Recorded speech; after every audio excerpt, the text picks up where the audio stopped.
वालेकुम। तो आज हमने थीम डेवलपमेंट के बारे में पढ़ना है। और थोड़ा से दो तीन टॉपिक्स हैं, हम उनके बारे में पढ़ेंगे आज। तो स्टेप बाय स्टेप चलते हैं, ठीक है। तो सबसे पहले हम एक ये मेजर फर्क है वर्डप्रेस डॉट कॉम में और WordPress dot O R G में, ठीक है। ये मैं आपको बता देता हूँ। तो अक्सर आपको नहीं वैसे फ़र्क पता लगेगा अगर आपको पता नहीं होगा कि ये दोनों एग्जिस्ट करते हैं, ठीक है। तो मेन इनमें यह है कि वर्डप्रेस डॉट कॉम जो है ना, एक तरह से आपको जैसे शॉपिफाई है, ठीक है, वो आपको पूरी सर्विस प्रोवाइड करता है। A to Z के उसमें होस्टिंग भी होती है, उसमें बिल्डर होता है, ठीक है। वो समझ लें वर्डप्रेस वो वर्डप्रेस है डॉट कॉम वाला। डॉट ओ आर जी वाला जो वर्डप्रेस है, जो हम यूज़ कर रहे थे, ठीक है, जिसमें हमने खुद उसको होस्ट किया था अपनी मशीन पे या फिर होस्टिंग पे, उस पे हम कस्टमाइजेशन करते थे, होस्टिंग होती थी। तो वो ये इसका फ्री प्लान भी अवेलेबल होता है और ये वैसे पेड होता है, मतलब कि जो अगर आपने अपनी साइट के लिए यूज़ करना है वर्डप्रेस डॉट कॉम, तो ये हम उसको यूज़ करते हैं। देखें, अब ये वर्डप्रेस डॉट कॉम पे हम आए हैं, ठीक है। आपसे ये पूछेगा, जैसे मैं आपको शॉपिफाई का भी खोल के दिखाता हूँ, एक सेकंड, आपको ताकि ज़्यादा अच्छा आइडिया हो। तो फॉर एग्जांपल शॉपिफाई आपने स्टार्ट करना है ना, तो आप जाएंगे इनकी प्राइसिंग में, ठीक है। आप यहाँ से ये स्टोर बाय करेंगे, फिर वो आपसे कहेगा कि अपना स्टोर का नाम बताएं। वो स्टोर अपने आप ही डोमेन का सेटअप, अपने आप होस्टिंग, इसकी अपनी होस्टिंग होगी, तो आपको कुछ भी कनेक्शन नहीं करना, आपको एक स्टोर का इंटरफेस मिल जाएगा। तो बस आपने पे करना है उनको, ठीक है। तो ये थोड़ा एक्सपेंसिव होता है, आम होस्टिंग डोमेन पे अगर आप वर्डप्रेस की साइट बनाए तो उससे ज़्यादा एक्सपेंसिव है, ठीक है। लेकिन वर्डप्रेस में क्या है, डॉट कॉम वाले वर्डप्रेस में ये है कि इसमें आपने देखा, वो कह रहा है 6 GB स्टोरेज है, अनलिमिटेड प्रोस है, फ्री डोमेन फॉर 1 ईयर है। ये सारी चीज़ें वो आपको प्रोवाइड करेगा, ठीक है। फिर आपको एक प्लान दे देगा, उसमें आपका वर्डप्रेस इंस्टॉल होगा, ठीक है। पर इसमें ज़्यादा कस्टमाइजेशन नहीं कर सकते, एक तरह से वो शॉपिफाई की तरह थीम बिल्डर टाइप चीज़ हमें प्रोवाइड करेगा, ठीक है। तो इसके डिफरेंट प्लान्स हैं। अगर आपने क्या कहते हैं ई कॉमर्स का स्टोर है, तो ये वो कॉमर्स वाला आपको लेना पड़ेगा, ठीक है। तो यूजली कोई लेता नहीं है, इसकी जगह फिर लोग शॉपिफाई ही को प्रेफर करते हैं।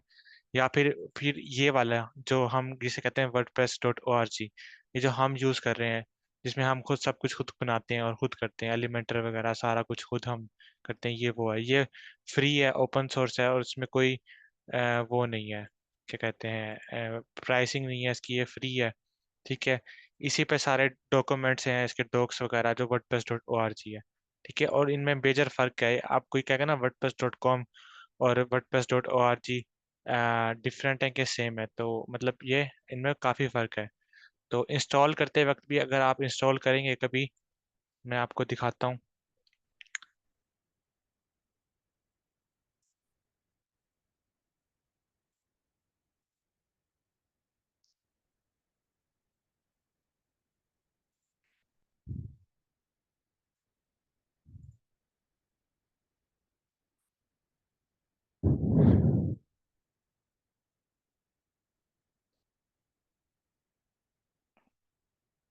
तो यहाँ पे देखें, इधर वर्डप्रेस ये आ रहा है, ठीक है। ये अगर आप क्लिक मैं से करूँ, तो ये वर्डप्रेस सिंपल वर्डप्रेस 6.8 है। ये तो ये WordPress dot O R G है, ठीक है, ये डॉट कॉम नहीं है। तो कुछ होस्टिंग वगैरह में वर्डप्रेस डॉट कॉम भी होता है, इसमें ऑप्शन ही नहीं है। तो उसमें वर्डप्रेस डॉट कॉम भी होता है, तो आपने WordPress dot O R G करना है, ठीक है। लोगोस, इसका इसका लोगो थोड़ा सिंपल होता है, ब्लैक एंड वाइट, उसका में भी कलरफुल होगा, ठीक है। तो ये बेसिक फ़र्क है, आपने देख लेना है जब भी आपने इसको इंस्टॉल करना है, ठीक हो गया। तो ये बेसिक फ़र्क है कि WordPress dot com fully hosted होता है, इसमें लिमिटेड कस्टमाइजेशन होती है, इसमें सब कुछ वो प्रोवाइड करते हैं कि इसमें अपडेट्स भी बैकअप्स भी खुद ही मैनेज करने हैं, खुद हो जाते हैं मैनेज, आपको कुछ करने की ज़रूरत नहीं है। जबकि दूसरी तरफ जो WordPress dot O R G है, इस पे आपको होस्टिंग, खुद भी होस्टिंग लेनी पड़ेगी, सब कुछ खुद करना पड़ेगा। और ये सारे हैं इसकी, और लिमिटेशन ये है कि अपडेट्स और बैकअप्स खुद लेने पड़ेंगे। या आपकी होस्टिंग आपको प्रोवाइड करती है, तो तब आप इसको यूज़ कर सकते हैं, ठीक है। अब हम चलते हैं इस तरफ, ट्रबल शूटिंग इन वर्डप्रेस, ठीक है। ये बड़ा अगर हमने तो अभी देखा है ना, हमें कोई एरर आया नहीं अब तक, ठीक है। कोई आ भी जाता है तो वो थोड़ा सा ही कोई हमारी गलती होती है तभी आ जाता है। फॉर एग्जांपल कि हम थीम फाइल की फाइल में थीम सर इसका आंसर करते हैं सर, चैट में सर का। सर असलम ने सवाल पूछा है मेरे ख्याल से। सर ये इसी वीक में एंड करना है हमने। तो पहले हमने सोचा था कि इसको हम थोड़ा सा आगे लेके चलेंगे, लेकिन फिर मतलब कि हमने सोचा कि ज़्यादा लेंथी हो जाएगा, तो फिर हम इसको इसी वीक में एंड कर देंगे, इसी फ्राइडे तक। ठीक है सर। तो जी महविश, क्या क्वेश्चन है?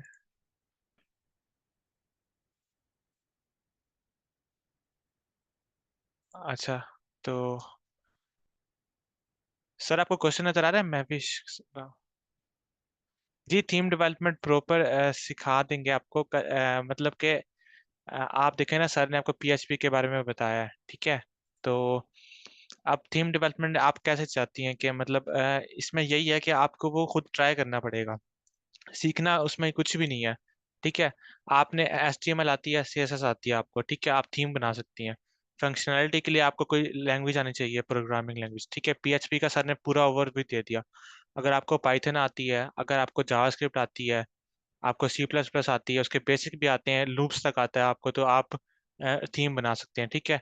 फाइल्स मैंने आपको सारी बता दी हैं, और ये भी आज मैंने फाइल्स ये देखें, ये सारी फाइल्स आपने जानी है, फोल्डर बनाना है फाइल्स का, ठीक है। हाँ जावास्क्रिप्ट आती है ना आपको, ठीक है। आपने कल वाला लेक्चर देखा और परसों वाला, सर शाजिल ने एक दिन पढ़ाया है और एक दिन सर अली ने पढ़ाया है, तो आप वो सिर्फ वही देख लें, ठीक है। उसके बाद आपको कुछ मसला है, ठीक है, स्टाइल डॉट CSS में आपने अपनी CSS लिखनी है, ठीक है। CSS भी आपको आती ही होगी, हमने थोड़ा बहुत उसको बहुत ज़्यादा अच्छी तरह कवर किया है, फ्लेक्स बॉक्स तक, ठीक है। उसके बाद देखें, अब हेडर डॉट PHP है, ठीक है। हेडर में क्या चीज़ आती है, मैंने आपको जब हम शुरू कर रहे थे अपना कोर्स, तो हमने बताया था कि हेडर ये चीज़ होती है, ठीक है। तो इसमें आप अपनी हेडर की फाइल लिखेंगे। सर अली ने कल बताया कि PHP का एंडिंग और क्लोजिंग टैग होता है, बस हमने ये ध्यान रखना है कि उसको हमने क्लोजिंग और एंडिंग टैग में उसको क्लोज कर देना है, जो भी HTML लिखेंगे और जो भी हम कोड लिखेंगे, ठीक है। फुटर में आप फुटर बना दें, ठीक है। इंडेक्स डॉट PHP आपका मेन पेज हो गया, ठीक है। साइड बार क्या होता है, जो इधर अगर मेन्यू आपने इधर दिखाना है अपना लेफ्ट साइड पे, ठीक है। कुछ ऐसी वेबसाइट होती है जहाँ पे मेन्यू लेफ्ट साइड पे होता है, जैसे फॉर एग्जांपल हम वर्डप्रेस का डैशबोर्ड नहीं देखते, उस पर लेफ्ट साइड पे मेन्यू होता है, तो उसे साइड बार बोलते हैं। अगर वो है तो वो आप डाल दें, ठीक है। और अगर फुटर की फंक्शनैलिटी आपने अलग से रखनी है, तो आप फुटर विजेट में उसे डाल सकते हैं, ठीक है। फुटर का HTML CSS फुटर में उसकी अगर कोई फंक्शनैलिटी है, फंक्शनैलिटी से मुराद कुछ हो सकती है, अक्सर होती तो नहीं है, उसमें होती है हेडर में, क्योंकि अक्सर हम जब जैसे फॉर एग्जांपल जब ये हेडर छोटा होता है ना, तो ये नैव मेन्यू होता है, तो इसे बोलते हैं, ठीक है। तो इसमें फंक्शनैलिटी होती है, वो आप हेडर स्लैश विजेट में डाल सकते हैं। चले मैं कल बता दूंगा जी सैप का ना, क्योंकि आज तो नहीं है, कल मैं आपको जरूर बता दूंगा जी सैप कैसे यूज करते हैं, कि वो भी इजी है। अगर जावास्क्रिप्ट आती है तो जी सैप भी इजी होता है, क्योंकि वो उसी का फ्रेमवर्क है एनिमेशन के लिए। तो कल मैं आपको बता दूंगा। आपने पहले भी पॉपअप के बारे में कहा था, तो वो भी सर अली ने मेरे ख्याल से एक्सप्लेन कर दिया था, तो कल मैं आपको जी सैप का बता दूंगा, कल वाले लेक्चर में जरूर से, ठीक है। तो अब हम ट्रबल शूटिंग के बारे में पढ़ रहे थे, वर्डप्रेस में क्या होती है ट्रबल शूटिंग। तो अच्छा, अक्सर का ऐसे हो जाता है कि ना आप कोई प्लगइन इंस्टॉल करेंगे ना, उधर लिखा आ जाएगा फेटल एरर, ठीक है। तो या फिर लिखा वेबसाइट ऑन नहीं होगी, ठीक है, वाइट स्क्रीन आ जाएगी, ठीक है, लोड नहीं होगी, अड़ जाएगी। उसका हल क्या है, ठीक है। उसके लिए आपने होस्टिंग का मैं लास्ट डे पे भी बता दूंगा कि कैसे कनेक्ट करते हैं, ठीक है। आपके पास ऐसा एक पैनल होगा, ठीक है, अभी आप छोड़ देंगे कहाँ से मिलेगा। आपके पास एक पैनल होगा इस तरह, ठीक है, इसमें एक फाइल मैनेजर होगा, आपने इधर चले जाना है। जिस तरह हम लोकल WP में हमारे पास सारी फाइल्स होती हैं अपने कंप्यूटर में, ये हमारे पास इंटरनेट पे समझे हमारी फाइल्स हैं, ठीक है। Public dot H T M underscore HTML में हमारी ये सारी वर्डप्रेस की फाइल्स हैं, ठीक है, ये सारी जो हैं। अब इसमें फॉर एग्जांपल आपका क्या हुआ कि ये आपने कोई प्लगइन इंस्टॉल की, एरर आ गया, फेटल एरर आ गया, वेबसाइट नहीं चल रही, ठीक है। आपने क्या करना है, WP कंटेंट में जाना है, ठीक है, और प्लगइन्स में। अब आपको श्योर नहीं है कि कितनी प्लगइन्स हैं जिसमें एरर है, मतलब कि कौन सी प्लगइन में कोई एरर दे रही है मुझे, ठीक है। तो इसके बजाय आप क्या कर सकते हैं, WP कंटेंट में चले जाएं और इधर से इसको रीनेम कर दें। ठीक है, इसको रीनेम करके प्लगइन्स /1 कर दें। ठीक है, फिर ये काम नहीं करेगी। तो फिर आप देख सकते हैं, फिर आहिस्ता आहिस्ता सारी प्लगइन्स डिलीट कर दें अंदर से जाके भी, और उनकी लिस्ट बना लें। फिर आप इस तरह मतलब कि ट्रबल शूट कर सकते हैं अगर कोई प्लगइन की वजह से एरर आ गया।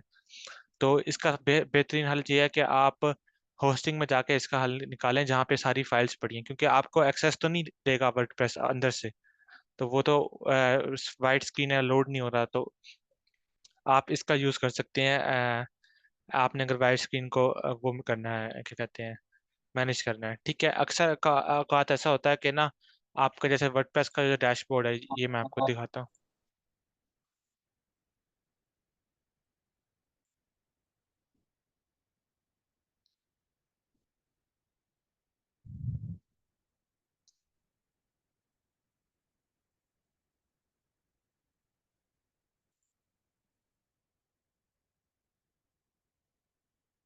अच्छा, वर्डप्रेस का डैशबोर्ड होता है ना, अक्सर औकात ऐसा होता है कि आप इधर फॉर एग्जांपल ये अपीयरेंस है, इस पे क्लिक करेंगे ना तो काफ़ी टाइम लेता है, मतलब कि 3-10 सेकंड लेता है एक चीज़ लोड करने में।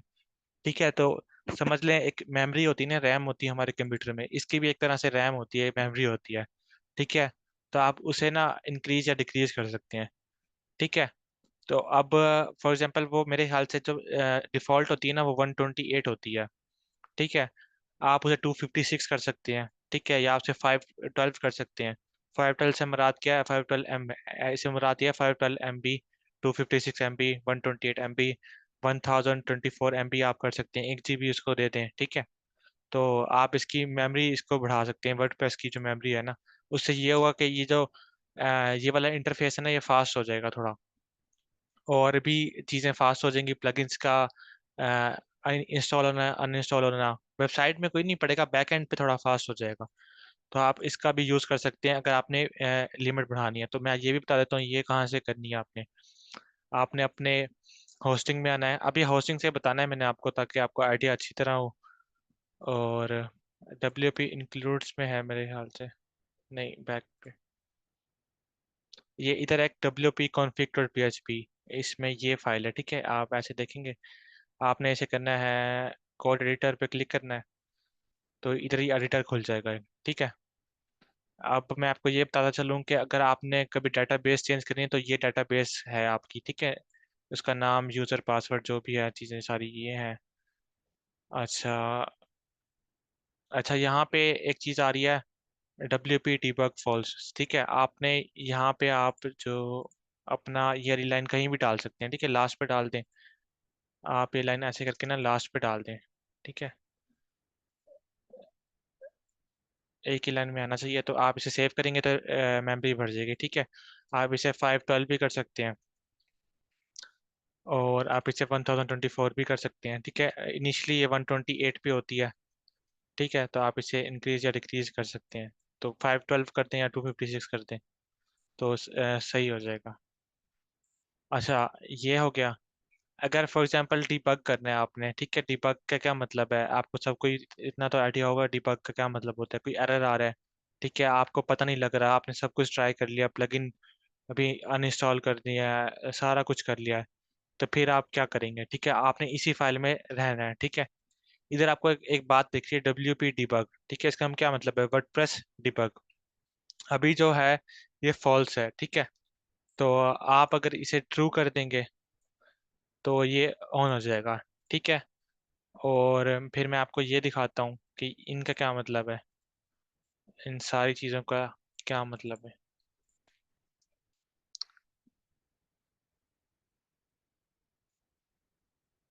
ठीक है, ये सारी लाइन में आ गई है। अच्छा, ये फिर जब ये वाली लाइन है ना, आपने ये वाली लाइन खत्म कर देनी है। ठीक है, तो WP डिबग ट्रू, अब वो ना आपको जो भी एरर्स वगैरह है वो शो करेगा। ठीक है, डिबग लॉग, अब ये आपकी इसी होस्टिंग के अंदर एक डिबग लॉग की फाइल बना देगा। ठीक है, जब भी कोई यूजर जाएगा या कोई भी एरर आएगा, उसका टाइम बता देगा, और उस एरर का नेम वगैरह और उसकी डिटेल्स बता देगा एक टेक्स्ट फाइल में। ठीक है, जब भी वेबसाइट पे कोई एरर आएगा। ठीक है, अगर आप इसे ट्रू रखेंगे, और इसका मतलब है WP डिबग डिस्प्ले, इसका मतलब यह है कि वो वेबसाइट पे डायरेक्टली शो करते हैं। मतलब कि अगर हम अपनी वेबसाइट हमारी फॉर एग्जांपल ऑन नहीं हो रही, ठीक है, तो वो हमारी होम स्क्रीन पे शो कर देगा एरर्स जो भी हैं। तो वो अक्सर यूजुअली हम नहीं चाहते कि वो उधर शो ना करे, इधर एक फाइल में ना वो हमें शो कर दे। ठीक है, तो ये इसका मकसद है। हम्म, ठीक है।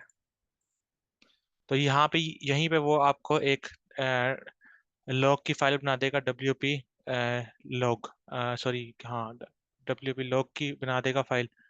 ठीक है, डिबग लॉग की, सॉरी। तो उस पे आपको सारे ये एरर्स वगैरह अपने ना दिख जाएंगे। ठीक है, ये डिबगिंग का था, थोड़ा सा डिबगिंग भी आपको आनी चाहिए। कोई मसला आ जाए तो आप उसको कैसे हल करेंगे। और अगर आपको समझ नहीं आ रही तो आप सिंपली यूट्यूब पे सर्च कर लें, या फिर आप इस पे सर्च कर लें ChatGPT पे, तो वो भी आपको आंसर मिल जाएगा। ठीक है, अभी तक कोई क्वेश्चन है किसी?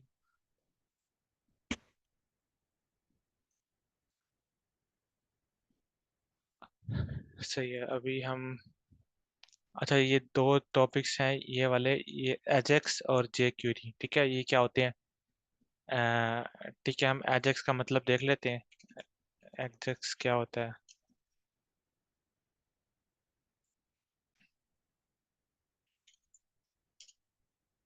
इसे कहते हैं एसिंक्रोनस जावास्क्रिप्ट एंड XML।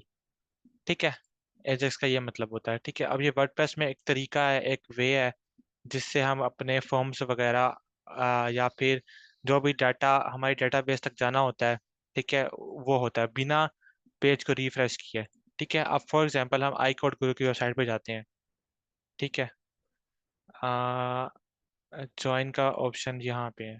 ठीक है, आप इधर नेम डालेंगे, लास्ट नेम डालेंगे, सारा कुछ अपनी डिटेल्स डाल के सबमिट करेंगे, तो इधर ही लोड होगा।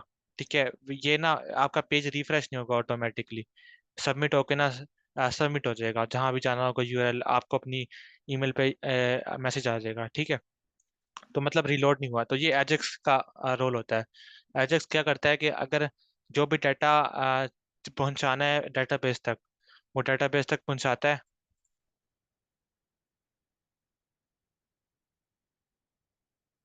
जी मैं बताता हूँ थोड़ी देर में ये वाला। अच्छा, अगर एजेक्स क्या कहते हैं, पेज को रिफ्रेश वगैरह करता है, ठीक है, सॉरी, जो भी डाटा डेटाबेस तक जाना होता है वो बिना पेज रिफ्रेश किए चला जाता है। ठीक है, इससे क्या फ़ायदा है कि एक जगह पेज रिफ्रेश नहीं हो रहा तो यूज़र एक्सपीरियंस बढ़ रहा है। ठीक है, वेबसाइट का UX बेहतर हो गया। उसके बाद और क्या इसकी ज़रूरत है, सेंड और रिसीव। अगर आपने कोई डाटा अपनी वेबसाइट पे शो भी करना है, तो वो भी बिना पेज रिलोड किए, real time updates, for example आपने गोल्ड की प्राइसेस किसी वेबसाइट पे देखनी है, ठीक है, तो वो एजेक्स फॉर्म में डाटा शो कर रहा होता है। तो तरीका है जावास्क्रिप्ट में, ठीक है, एक ये। तो मतलब पूरी वेबसाइट बार बार लोड तो नहीं हो रही, वैल्यूज चेंज हो रही हैं, ठीक है, डाटा कहीं से भी आ रहा है, तो वो हमें शो हो रहा है बिना पेज रिलोड किया। ठीक है, रियल टाइम अपडेट्स का यही मतलब है। जैसे लाइव चैट हो गई, नोटिफिकेशन वगैरह सारी चीज़ें हैं, और सेंड और रिसीव डाटा भी कर सकते हैं। ठीक है, और कोकरेंट यूजर इंटरेक्शन का मतलब है कि जब यूजर स्क्रॉल कर रहा है वेबसाइट, तो तब भी डाटा इधर उधर मतलब जा सकता है। ठीक है, वो उस पर कोई रिस्ट्रिक्शन नहीं है कि डाटा डेटाबेस के पास नहीं जा सकता या डाटा रिसीव नहीं हो सकता, बेशक यूजर वेबसाइट विजिट भी कर रहा है।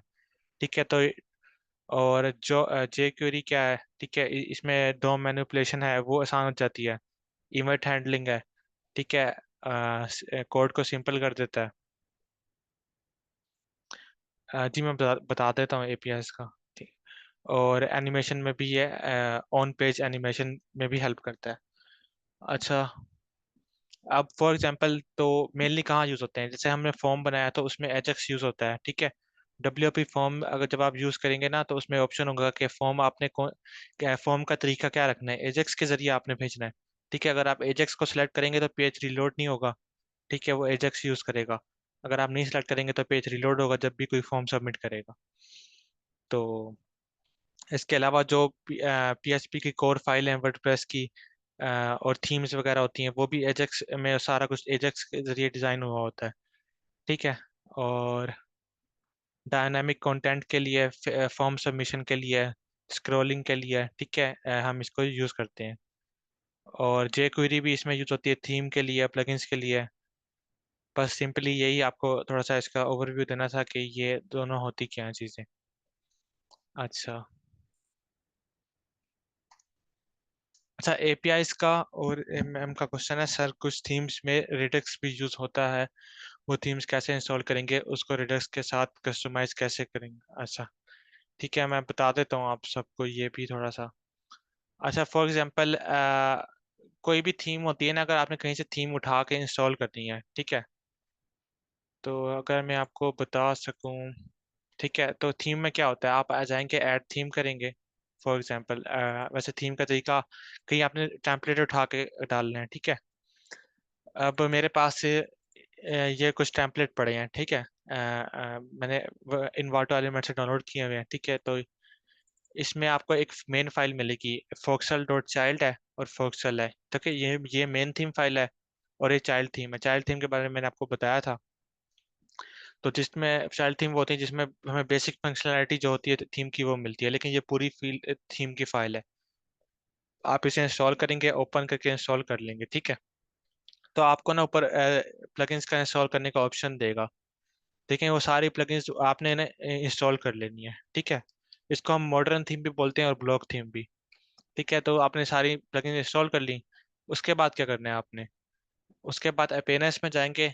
अगर आपने डाटा इंपोर्ट करना है जो थीम पे आपको नजर आ रहा था, ठीक है, आपने इंपोर्ट डेमो डाटा करेंगे आप, आपके पास अपेयरेंस में एक ऑप्शन आ जाएगा एक्स्ट्रा, ठीक है। तो ये फॉर एग्जांपल ये मेरी थीम है, ठीक है, इन्होंने बनाई है। तो मैं इधर क्लिक करूंगा इंपोर्ट डेमो डाटा, ठीक है, और मैं पे क्लिक करूंगा तो सारा डाटा ना मेरे पास इंपोर्ट हो जाएगा। तो इस तरह आप थीम कोई भी जो एक्सटर्नल थीम है वो इस तरह इंस्टॉल करते हैं, ठीक है। 3 स्टेप्स हैं। पहले आपने थीम को सिंपली एक्सट्रैक्ट कर लिया फाइल से, ठीक है, जो मेन थीम फाइल है उसको इंस्टॉल कर लिया। उसके बाद जो भी प्लगइन्स हैं, ठीक है, वो आपको खुद ब खुद ऑप्शन शो कर देगा कि भाई ये प्लगइन इंस्टॉल होनी चाहिए। आपने क्लिक करना है कि कर दें प्लगइन इंस्टॉल, प्लगइन इंस्टॉल हो जाएंगी। उसके बाद आपने एक्टिवेट कर लेना है। उसके बाद जाके आपने अपीयरेंस और इंपोर्ट डेमो डाटा, ये हर थीम में आपको ये ऑप्शन ऐड कर देगी हर थीम। फिर आपने आके इंस्टॉल कर लेना, आपकी जो वेबसाइट है उस पर सारे पेजेस, ठीक है, अपने आप बन जाएंगे जो जो पेजेस चाहिए, ठीक है, और सब कुछ खुद बन जाएगा। फॉर एग्जांपल ये ब्लॉग का पेज भी थीम में मेरी था, ठीक है, तो ये भी थीम में है, ठीक है। ब्लॉग्स भी आप इससे इजीली, मतलब कि पहले ही ब्लॉग बने, आपको कुछ ज़रूरत नहीं है करने की, बस आपने जो भी नया ब्लॉग डालना है तो इधर पोस्ट में होगा मेरे ख्याल से। देखें हाँ ये पोस्ट में, तो आप इधर अपना ब्लॉग डालें और यहाँ पे वो पब्लिश हो जाएगा, ठीक हो गया। तो ये है, इस तरह आप, हम किस चीज़ पे थे, हाँ, इस तरह आप थीम्स वगैरह इंस्टॉल कर सकते हैं। एपीआईज का भी कल बता दूंगा, क्योंकि अब मुझे मतलब कि उसमें थोड़ा सा डिटेल में बताना पड़ेगा। और जी सैप का भी आपको मैं कल बता दूंगा। अभी किसी का कोई क्वेश्चन है तो बता दें। जो जो भी मैंने अभी तक पढ़ाया है, कोई सवाल समझ ना आया हो, कोई बात।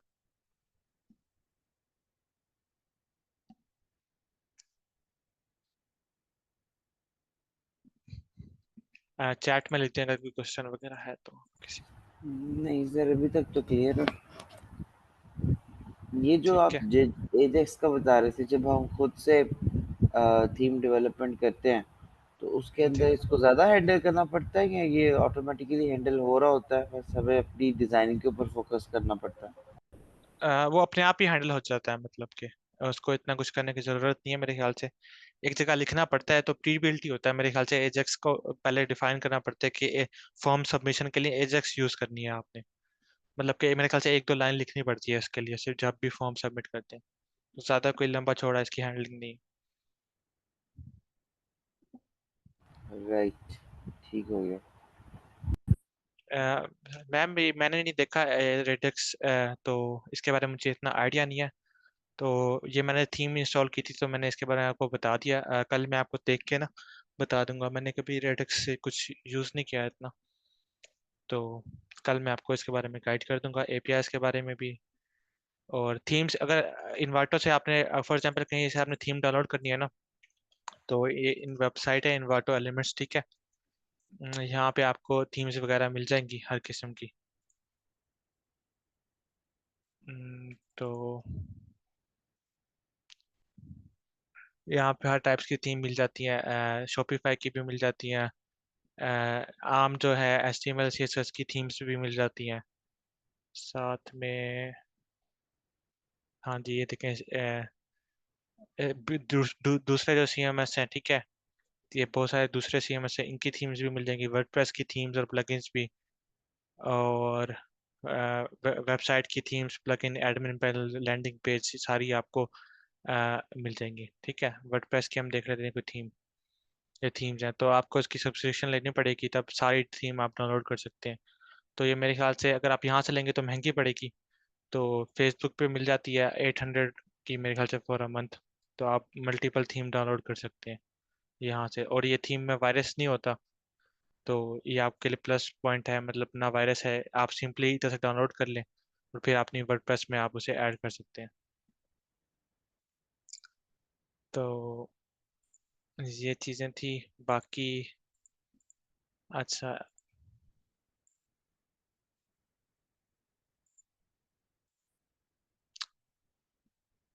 अच्छा, ये है होता है इसे बोलते हैं जहाँ पे आपकी होस्टिंग है। ठीक है, आपको होस्टिंग का बता दूं, उसके बारे में थोड़ा थीम डेवलपमेंट के बारे में बात कर लेते हैं।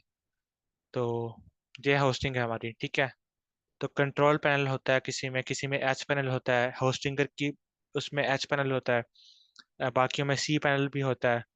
ठीक है, डिफरेंट पैनल्स होते हैं, कंट्रोल पैनल आप उसको जनरली कह सकते हैं। ठीक है, आपने जो भी प्लान बाय किया होगा, ठीक है, तो उसकी आपको लिमिट दिखा रहा है कितने MB आप यूज़ कर चुके हैं और क्या है उसका सीन। और बैंडविड्थ का क्या मतलब होता है, जब भी आपकी वेबसाइट पे यूज़र आता है तो जितना भी वो बैंडविड्थ यूज़ करता है तो वो होता है अनलिमिटेड। लिखा हुआ है, अनलिमिटेड है नहीं। तो जो चीप होस्टिंग होती है उसमें ये होता है कि आपको वो ना, एक सर्वर है फॉर एग्जांपल, समझे एक कंप्यूटर है, ठीक है, वो उसकी कैपेसिटी 10 बंदों की है, ठीक है, वो 20 को सेल कर देते हैं, ठीक है, अनलिमिटेड बैंडविड्थ लिख देते हैं। उनको पता है आपने एक सर्टेन पॉइंट से ऊपर नहीं यूज़ करनी, ठीक है, बैंडविड्थ वगैरह, तो वो बस लिखने के लिए हर कंपनी ऐसी करती है, लिख देती है। तो चीप होस्टिंग में यही नुकसान होता है कि अगर ज़्यादा ट्रैफिक आ जाती है तो वेबसाइट क्रैश कर जाती है। ठीक हो गया। तो ये डिफरेंस है अच्छी होस्टिंग में और बुरी स्लो होस्टिंग में। अच्छा, ये होता है हमारा जो मेन होम पेज है। ठीक है, साथ में इधर देखें आप तो लोकेशन होती है, ठीक है, लंदन इंग्लैंड आ रही है, एशिया भी होती है, थाईलैंड भी होती है, अमेरिका भी होती है। अमेरिका के सर्वर्स हैं वो अच्छे होते हैं मेरे ख्याल से। ठीक है, तो समझे मतलब कि आपकी वेबसाइट कोई भी एक्सेस करेगा ना, तो उसको लोकेशन, मतलब कि आपका जो सर्वर की लोकेशन है वो लंदन में है, ठीक है, इंग्लैंड में है, तो जो उसके करीब होगा तो वो उसको फास्टेस्ट प्रोवाइड करेगा। अब हमारे करीब में भी थाईलैंड पड़ता हो या कोई और मुल्क पड़ता हो, ठीक है, तो और होस्टिंग में ऑप्शन होता है कि आप सेलेक्ट कर सकते हैं आपने कहाँ की लोकेशन रखनी है अपने सर्वर की। ठीक है, और फिर आपको बता रहा है कि आपका जो ऑपरेटिंग सिस्टम है लिनक्स है, ठीक है, और भी हो सकते हैं ऑपरेटिंग सिस्टम। और ये FTP अकाउंट कहते हैं इसे। ठीक है, तो और बाद में नीचे वेब स्पेस दिखा रहा है, ठीक है, बैंडविड्थ दिखा रहा है, आपकी डेटाबेसेस कितनी है, ठीक है, ईमेल अकाउंट्स कितने हैं, और सब डोमेन्स कितनी है। ठीक है, ईमेल अकाउंट अगर आपने अपनी होस्टिंग में बनाया है तो ईमेल का ऑप्शन होगा, ईमेल अकाउंट्स पे जाएं आप। साथ में आपको बैकअप्स लेने हैं आपने, तो आप बैकअप्स में जाएं। ठीक है, और इसमें भी ऑप्टिमाइजेशन का ऑप्शन होता है, ठीक है, वो मैं आपको दिखाता हूँ कि कहाँ से ऑप्शन होता है। और इधर से मैं आपको स्टैट्स भी देख सकते हैं अपनी वेबसाइट के, ठीक है, आपको उसकी ज़रूरत नहीं है। ये सारी डेटाबेसेस हैं, ठीक है, डेटाबेसेस भी दिखाता हूँ कि डेटाबेस कहाँ दिखती है हमें, और जो इंपॉर्टेंट चीज़ें हैं। ठीक है, एरर एरर लॉग्स यहाँ भी आपको शो हो सकते हैं वर्डप्रेस के अंदर भी, ठीक है, कोई एरर आएगा लॉग्स वगैरह तो वो यहाँ पे यूज़ होंगे, दिख जाएंगे सॉरी आपको। ठीक है, अब देखें, अब आपको बता रहा है इतनी सारी 80 इसके पास ना ऐप्स हैं जो इंस्टॉल कर सकते हैं। ठीक है, अब ये भी सारे एक तरह से CMS ही होते हैं, ठीक है, पर ये मशहूर नहीं है इतने, ये थोड़ा ड्यूरापेल मशहूर है। तो ये सारे CMS हैं, वर्डप्रेस भी एक CMS है। ठीक है, तो आप ये सारे, मतलब कि कोई भी आपको ज़रूरत हो तो आप यहाँ से इंस्टॉल करेंगे, वो आपकी वेबसाइट पे ना इंस्टॉल हो जाएगा सिंपली। अच्छा, फॉर एग्जांपल मैंने ईमेल अकाउंट बनाना है, ठीक है, @ जो भी मेरे वेबसाइट का नाम है उस पर, ठीक है, मैं इधर लिखूँ इन्फो। ठीक है, फॉर एग्जांपल इन्फो लिखना है आपने, इधर सपोर्ट लिखना है, ठीक है, सपोर्ट के अलावा हेल्प लिखना है। ठीक है, जो भी आप लिखना चाहें आप लिख सकते हैं। इन्फो लिख के मैंने क्रिएट कर दिया। ठीक है, पासवर्ड इसने सेव कर दिया। ठीक है, और अब हम इसको करेंगे वेब मेल ओपन करेंगे तो अब नेक्स्ट टैब में आपको ये इनबॉक्स खोल देगा। ये मैंने को पहले भी दिखाया है। ये आपका नया ईमेल अकाउंट बन गया। ठीक है। तो आपकी डोमेन पे एंड हो रहा है info@, ये rehandev.com। अब ये हमारा मतलब कि एक वो बन गया, बॉक्स बन गया। इसकी स्पेस बता रहा है कि 1 GB होती है इनिशियली तो। ठीक है। तो ये है। आप इसे चाहें तो डिलीट वगैरह भी कर सकते हैं। डिसेबल कर दिया मैंने इसे। डिलीट कर देते हैं। ठीक है। ये इधर से आप ईमेल्स अकाउंट अपने सारे बना सकते हैं।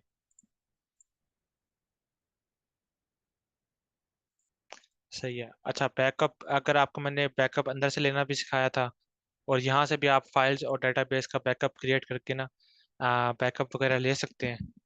ठीक हो गया। और रिस्टोर करना हो तो बैकअप की फाइल आप यहाँ पे डालेंगे और आप रिस्टोर कर लें। अब ये आपको पता होना जरूरी है कि ये कैसा होता है, वरना आप जब वेबसाइट बनाने बैठेंगे तो आपको समझ कुछ नहीं आएगी। ठीक है। आखिरी डे पे मैं आपको कनेक्ट करना पहले भी बता दिया था, थोड़ा शुरू में आप भी बता दूंगा कैसे कनेक्ट करते हैं। कोई इतना लंबी चौड़ी बात नहीं है, सिंपल सी बात है। तो वो कनेक्ट भी कर सकते हैं डोमेन को होस्टिंग के साथ। ठीक है। ये स्किल्स आपको आने चाहिए। ये थोड़े से मतलब कि समझ लें, ये मैनेज मैनेज करने वाले स्किल्स होते हैं। तो ये आप इसको आपको आना चाहिए सारी। अच्छा, फॉर एग्जांपल हर होस्टिंग में ना अपना कैशिंग वाला मैकेनिज्म होता है। ठीक है। वो एक प्लगइन इंस्टॉल करके देते हैं। कोई लाइट स्पीड कैशे यूज करके देता है, या कोई कैशे वाली कोई भी प्लगइन इंस्टॉल करके देते हैं। ठीक है। तो मैंने आपको प्लगइन्स की लिस्ट में एक लिस्ट दी थी, उसमें ना लाइट स्पीड है, वो बहुत अच्छी है। वो यूज कीजिएगा आप, तो वेबसाइट की स्पीड ना बढ़ जाएगी। तो डेवलपमेंट मोड है, फॉर एग्जांपल आपने अपनी वेबसाइट किसी को नहीं दिखानी तो आप इसे ऑन कर सकते हैं। सिर्फ जो एडमिन है ना उसे दिखेगी। ठीक है। कैशे, फॉर एग्जांपल आपने कैशे रखने के कितने दिन तक कैशे स्टोर हो जाए, तो आप यहाँ पे इमेज का कैशे बता सकते हैं, CSS का, जावास्क्रिप्ट का, वो कितने दिन तक स्टोर हो और उसके बाद फिर डिलीट हो जाए ऑटोमेटिकली। तो यहाँ से आप वो बता सकते हैं, सेट वगैरह कर सकते हैं। अच्छा, इधर ऑप्शन है वेब ऑप्टिमाइजेशन का, तो इस पे जाते हैं। अब इसी पे आपको बहुत सारी चीजें मिल जाएंगी। ठीक है। मैंने काफी चीजें ऑन की हुई हैं। ठीक है। ये देखिए वो बता रहा है कि लो रिस्क है। आपने इसको कैसे यूज करना है, आपने दो दो ना ऑन करते जाना है। ठीक है। दो दो ऑन करें और देखें वेबसाइट को रिफ्रेश करके कोई एरर तो नहीं आ रहा। ठीक है। ऐसा सारी जो जो कर सकते हैं उन सबको ऑन कर दें। ठीक है। तो कोई हाई रिस्क वाली भी है, लेकिन ये जरूरी है, डेफर जावास्क्रिप्ट। ठीक है। तो इसका क्या होगा कि जब तक पेज लोड नहीं होता उस वक्त तक जावास्क्रिप्ट भी लोड नहीं होगी। पहले जावास्क्रिप्ट लोड हो जाने लग जाती है, तो उससे वेबसाइट की स्पीड स्लो हो जाती है। जब पेज लोड होता है साथ में फिर जावास्क्रिप्ट लोड हो जाती है बाद में। तो मतलब कि ये आप सारी चीजें ना इसको ऑन वगैरह कर सकते हैं, तो आज से भी ऑप्टिमाइजेशन हो जाएगी। ठीक है। आपको एक्स्ट्रा प्लगइन्स की इतनी कोई ज़रूरत नहीं है। इधर तो इसने इमेजेस के लिए भी ऑप्टिमाइजेशन का ऑप्शन दिया हुआ है। ठीक है। तो ये हर होस्टिंग में होता है तकरीबन। तो आप इसका यूज करके ना वेबसाइट की स्पीड बढ़ा सकते हैं। अच्छा, स्टैटिस्टिक में ये देखिए आपको बता रहा है कितनी बैंडविड्थ किस टाइम पे यूज हुई। ठीक है। और ये आपको सारा कुछ बता रहा है कि बैंडविड्थ कितनी यूज हुई और ये सारी चीजें। अच्छा, डेटाबेस है हमारे पास। ठीक है। ये हमारी डेटाबेस है और ये उसका नेम है, यूजर नेम। ठीक है। ये सर्वर का नाम है, उसकी स्पेस वगैरह है अभी के लिए। और उसमें फिर हम जाके हम देख सकते हैं। ठीक है। PHP माई एडमिन में जाके ये देखिए हम साइन इन करेंगे तो हमें डेटाबेस शो हो जाएगी जहाँ पे हमारा सारा डाटा स्टोर होता है। ठीक है। और ये हमारे पास एरर लॉग की फाइल है, एक्सेस और एरर लॉग की। ठीक है। जब भी हम लॉग इन करते हैं तो फिर हमें ये बताता है कि हम कहाँ लॉग इन है, कौन सी विंडो लॉग इन हुई और क्या कोई इशू था कि नहीं, तो ये इधर शो कर देगा आपको। अच्छा, तो इधर ये आपको टेबल फॉर्म में यूज़ कर रहा है, डे बाय डे बता सकता है आपको ये। ठीक है। ये भी आपको सारा कुछ शो करेगा। आपकी क्वेश्चन है इसके रिलेटेड किसी का कि ये कैसे क्या है, और अब तो मेरे ख्याल से कवर हो गया होगा, सबको पता लग गया होस्टिंग क्या होती है। मैंने आपको इसकी लाइव इम्प्लीमेंटेशन भी दिखा दी है।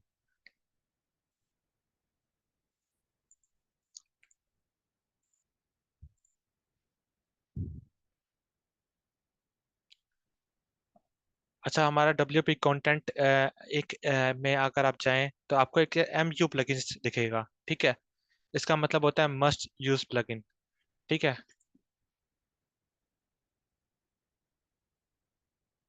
मैम वो क्वेश्चन समझ नहीं आया, आप दोबारा लिखते हैं, मैं फिर आंसर कर देता हूँ। अच्छा, इधर है ना मस्ट यूज प्लगइन्स होती हैं कुछ, ठीक है। फॉर एग्जांपल हम क्या करते हैं, हम कुछ अभी ट्राई करके देखते हैं। एक प्लगइन है, हम उसको उठा के अभी देखें, आप इंस्टॉल प्लगइन्स में जाएंगे। इंस्टॉल प्लगइन्स, इधर आपको कोई एक्टिव दिख रही है, ठीक है, और कोई कुछ नहीं दिख रहा। हम इधर से क्या करते हैं, अगर हमें इजाज़त दे तो ये लाइट स्पीड, ये एक हमारे पास प्लगइन है, ठीक है। हम इसे यहाँ से कट कर देते हैं और हम जाते हैं मस्ट यूज प्लगइन पे, ठीक है, यहाँ पे पेस्ट कर देते हैं, ठीक है। ये लाइट स्पीड वाली प्लगइन हमने यहाँ पे पेस्ट कर दी। अब हम रिफ्रेश करते हैं।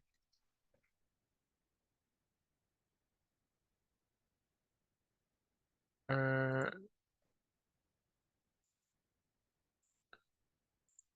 अच्छा, मे बी ये थोड़ी देर बाद शो करेगा यहाँ पे, ठीक है। यहाँ पे ना एमजू का ऑप्शन आ जाएगा, मस्ट यूज, ठीक है, उसमें वो प्लगइन शो हो जाएगी, ठीक हो गया। तो यहाँ पे एमयू का एक साइड पे ऑप्शन आ जाएगा इसी स्लैश के बाद। तो उस पे ये होगा कि उसको आप ना डिलीट नहीं कर सकते, तो आपको यहीं से आके उसे डिलीट करना पड़ेगा, ठीक है। अभी हम इसे वापस इसकी जगह पे डाल देते हैं। तो एमयू प्लगइन्स का ये मतलब होता है मस्ट यूज प्लगइन्स। तो उसको आप डिलीट नहीं कर सकते, कोई मतलब कि वर्डप्रेस के अंदर से डिलीट नहीं कर सकता, उसको यहाँ से डिलीट किया जा सकता है सिर्फ।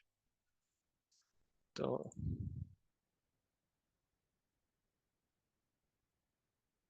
नहीं नहीं, साइट में कोई चेंजेस होंगी तो फाइल मैनेजर को यूज करना है आपने। वो पीएचपी में एडमिन तो डेटाबेस के लिए यूज होती है। तो फाइल मैनेजर में आपने जाना है, ये सबसे ऊपर फाइल मैनेजर लिखा है, ठीक है। इस पे आपकी सारी फाइल्स हैं, जो भी कोई चेंजेस करने हैं आपने तो यहाँ जाना है। सबसे पहले आप खोलेंगे फाइल मैनेजर, ठीक है, यही एक आपका ऑप्शन है जहाँ पे सारी फाइल्स मौजूद हैं। तो इन्हीं को आप कस्टमाइज करेंगे और इन्हीं में डाटा शाटा डालेंगे और डिलीट करेंगे, ठीक है। यही क्वेश्चन है ना आपका। तो ये फाइल मैनेजर में जाना है आपने, और कहीं नहीं जाना। अगर डेटाबेस में कोई चीज़ चेंज करनी है, उसका आईडी पासवर्ड या कुछ और भी करना है आपने, तो फिर आपने PHP माई एडमिन में जाएंगे तो उधर डेटाबेस आपको शो हो जाएगी, ठीक है। आप PHP का वर्जन भी डाउनग्रेड कर सकते हैं यहाँ से, ठीक है, चेंज PHP डॉट वर्जन, ये भी बता दूं। अक्सर औकात ऐसा होता है कि नया नई अपडेट आती है ना, उसमें कुछ एरर आ जाते हैं, तो आप एक स्टेप पीछे चले जाएं तो फिर आपका एरर सॉल्व हो सकता है, अगर कोई इशू हो तो। अच्छा, हम यहाँ पे थे WP कंटेंट में हम गए और थीम्स में गए। जैसे मैंने आपको उस दिन थीम्स डेवलपमेंट में बताया था कि आपने एक थीम बनानी है अपनी, ठीक है। थीम बनाने के बाद फॉर एग्जांपल ये थीम है, ठीक है। अब इस थीम में क्या है, एसेट्स में सारी इसकी फाइल्स वगैरह पड़े होंगे। एक स्क्रीनशॉट है जहाँ पे हमें शो होता है कि थीम का क्या नाम है, स्टाइल डॉट सी एस। ये सारी हमारे पास फाइल्स हैं जिसमें हम डाटा शो करते हैं, ठीक है। ये मैंने आपको शेयर कर दूंगा आपके लोगों के साथ। तो ये फाइल्स आपको चाहिए होती हैं, ठीक है। पहले भी मैंने एक दफ़ा शायद शेयर की थी। तो ये फाइल्स आप बनाए और खुद प्रैक्टिस करेंगे तो फिर आपको आइडिया होगा। मैं अगर आपको थीम क्या से बनाना सिखाऊं, मतलब HTML है बेसिकली, वो आपके यूज केस पर डिपेंड करता है। आप कोई चैलेंज ले लें अपने खुद से कि मैंने कोई प्लगइन कोई थीम बनानी है, ठीक है, फिर आप वो थीम डेवलप करें। फिर अगर आपको कोई इशू है तो मैं आपकी हेल्प कर दूंगा। तो मतलब कि ये सेल्फ एक्सप्लेनेटरी हैं सारी चीज़ें, कि फंक्शन डॉट PHP में सारे फंक्शंस और फंक्शनैलिटी जाएगी, फुटर में फुटर जाएगा, और हेडर में हेडर की चीज़ें जाएंगी। Index dot PHP main page होता है, ठीक है।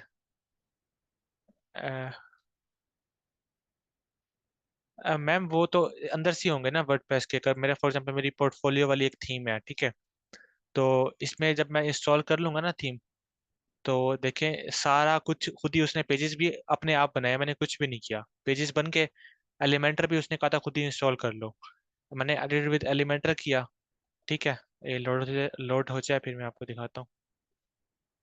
तो ये नीचे मैं गया, ठीक है, मैंने कुछ चीज़ चेंज करनी है फॉर एग्जांपल, ठीक है, मैंने इस पर क्लिक कर दिया, सिंपली क्लिक किया बस। तो यहाँ पे मैं फॉर एग्जांपल मैं कुछ चेंज करना चाहता हूँ, तो मैं यहाँ पे सिर्फ जैसे आइटम नंबर 4 है ना, तो मैंने चेंज किया तो वो चेंज हो गया, मतलब कि। मैम अपना क्वेश्चन ना आप दोबारा बताएं sir, portfolio sir.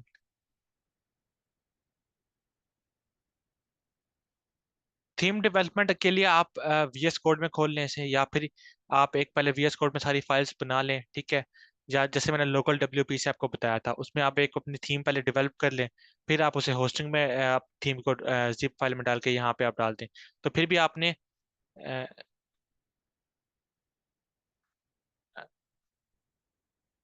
Ma'am theme development समझा नहीं मैं आपका क्वेश्चन। सर आपको सरली आपको समझ आया क्वेश्चन? चैट में पढ़ें सर। नहीं, मुझे भी नहीं आया। मैम अभिषेक, माइक ओपन करके कर लें। मैम क्वेश्चन समझ नहीं आया, आप थोड़ा सा ना थोड़ा ज़्यादा एक्सप्लेन कर ले, फिर मैं आपको समझा देता हूँ।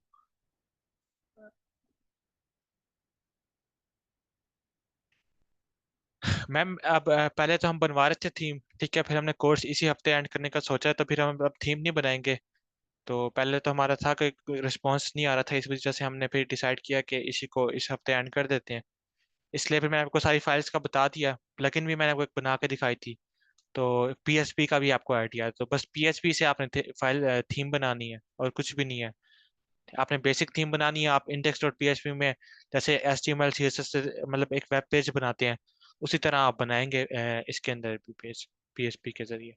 तो पहले तो हमारा मूड था बनवाने का, लेकिन फिर रिस्पॉन्स नहीं था, तो इस वजह से सर ने कहा कि इसको इसी वीक ना हमने एंड करना है। तो कल प्लगइन डेवलपमेंट है, या कल ही बेशक एंड कर देंगे, या फिर परसों हम थोड़ा सा इसको डिटेल में लेके जाके एंड कर देंगे, ठीक है। तो ये सारी फाइल्स हैं। तो इसमें रीडमी का ऑप्शन है, जो सारी मैंने आपको करके भी दिखाई है और सारा कुछ बता के दिखाया है। कल हम प्लगइन्स की फोल्डर की बात कर लेंगे कि उसमें कौन कौन सी एसेंशियल फाइल होती है। वैसे तो हमने एक ही फाइल यूज़ की थी जब हम एक प्लगइन बनाई थी हमने शायद। तो मैं आपको बताऊंगा कि हमें कौन कौन सी फाइल्स की इसमें ज़रूरत है। ठीक हो गया? तो अब किसी का कोई क्वेश्चन है तो मैं आंसर कर देता हूँ। बाकी फिर हमारा सेशन तो कंप्लीट है जो आज का कोर्स था। कल मैं आपको GSAP बता दूंगा, मैं उसके बारे में, GSAP के बारे में और API के बारे में भी थोड़ा ओवरव्यू दे दूंगा अगर टाइम मिला तो। लेकिन GSAP ज़रूर आपको मैं कल बता दूँ।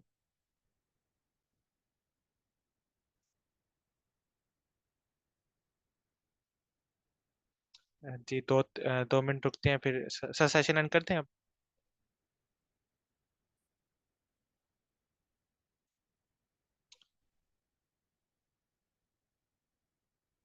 Sir Ali, hello. जी, जी सर। सर मैं क्या कह रहा हूँ कह रहे सेशन हैं? एंड करते हैं, क्वेश्चन आ, नहीं है किसी। चलो ठीक है, कर लेते हैं। ओके। ओके। अल्लाह हाफ़िज़। अल्लाह हाफिज सर। अल्लाह हाफिज। अल्लाह हाफिज सर।